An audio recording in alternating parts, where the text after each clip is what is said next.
So networking is the #1 place, the #1 way to get a job. And it will be forever, because like attracts like, and there's an old saying in recruiting that the best hires the best, and the best knows the best. And so that's why we want to hire people that we know and that are part of our, family or friends or colleagues' family. And it's easier. It saves us time. It saves us money. It mitigates the liability or risk that we have in our own mind about hiring someone off the street. So I'm glad that you put yourself out there. This presentation is all about putting yourself out there. It's all about stepping outside of your comfort zone. When you're in job search, it's so important to be externally focused. Now I know it's the K Rebecca radio station 24 hours a day. I know that. But we have to stop, and I know it's like that for a lot of people. We're all busy, we have families, and especially when you're in job search, a lot of you are probably already experiencing that your families are requiring you to complete the honey-do list, and to take the kids to school, and to fix the car, and so you tend to get, really tied up with not maybe spending 5 to 6 hours a day on your job search. So it's really, really important to focus during job search and to keep the productivity high.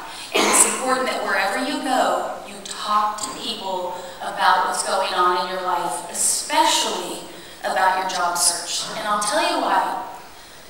Networking has a really bad reputation or connotation to it. A lot of people think that networking is all about taking, about imposing, about their schmoozing. I mean, they don't like it. A lot of people, now extroverts like me, love it. But even when I was part of the Pleasanton Chamber of Commerce, when we had our office there for a couple years, I hated going to their networking meetings. And I have no problem talking. I mean, my mom says I could talk to a rock and it would talk back. I mean, I had a problem going to these meetings because I was uncomfortable. I didn't like going alone. So if you have a chance to go to another job search support group or a networking meeting, a professional association meeting, and you're afraid or you're not comfortable, bring a friend. Bring anybody, it's okay. So you're comfortable enough to step outside of your comfort zone, okay? And I'm so happy I saw a lot of new faces. I met some of my clients that are active with me in here, and I just met a colleague that said he's so excited that he found out about this through Dear Jane, and it's really given him a lot of energy and, inspired him. So congratulations for getting out of the house and investing in yourself and taking care of yourself today, okay? So what we want to talk about is what the definition of networking is. So when it comes to your career transition and your job search, the way we define networking is we define it as sharing personal and professional information by having personal and professional conversations. So we at Dear Jane, we want you to know that you never ever have to ask anyone for a job. We don't want you to ask anyone for a job. We don't want you to feel like you're not worthy and you have to feel bad about not having a job. We want you to see yourself as a peer with everybody that's employed. It's so unfortunate for all of us that one day we're this top VP at Interwoven, and the next day you lose your job and you feel so unworthy, and you just feel terrible. And so I want you to know that we have to go through our job search and our transition, and while we're meeting people every day and talking to our friends and family, we have to make ourselves feel better. We just have to talk about our job search. We don't have to ask anybody for anything, okay?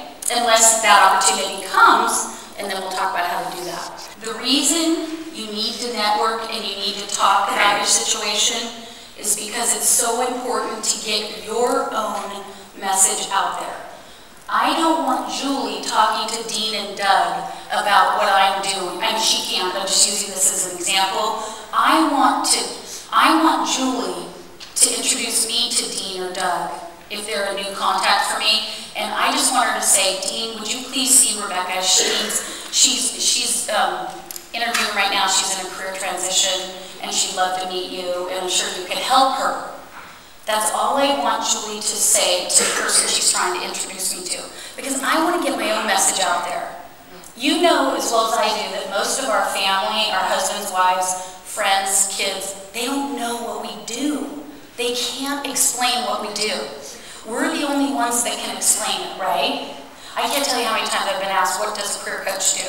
And it's not really anybody's fault, my friends or family, because most people, our society doesn't really talk about career coaching as much as we probably should. But so really important to remember that when you're networking and you want to meet someone, you have to take the ownership. You have to ask your friend. I have to ask Julie. Julie, would you be willing to make the call? Or better than that, would you give me their name and number and let me make the call? Would you give me their email address and let me email them and copy you on it? That's what's happening today. We were at the job search group in Orinda on Tuesday, I think it was. And there was a lady, I had asked her, how many networking emails have you sent out requesting that people help you get a job or pass your resume forward? She said 130. And I said, okay, well, what was your return? She probably got 10 that returned her email. 3 people helped her out of 130. Now, this is okay in one sense. You'll be blown away by the kindness of strangers, right? So during your career transition, keep an open mind that people that you don't even know, if you're just talking in the Starbucks line about being in a career transition, I'm not kidding you. They will start talking. People want to help you. It's just human nature. So it's very important to keep an open mind while you're talking to people and just really know that you have to take ownership of your own job search process. And I know we all know that at some level, but what our friends are going to want to do when they hear we lose our jobs is they're going to say, Rebecca, just send me your resume, I'll help you out. Just Scott, send me your resume. And what's okay about that is we immediately want to jump on that, but it doesn't go anywhere, right? Doesn't it go into the black hole? Yeah. I know there's some people that want to help, but even if they're your closest friends or family, they're not going to do it. So what you want to do is take a step back when they say, hey, Scott, give me your resume, I'll help you out. All Scott has to say is, you know what? That is the nicest thing anyone has said to me in the last week or so. Thank you. But let me ask you something. I know it's important for me to get my own message out there and to take ownership. Would you be willing to call them and just give them a heads up that I'm going to be calling? Or would you be willing to give me their email? I'll do all the work for you. So you guys, that's really important. You have to do the work.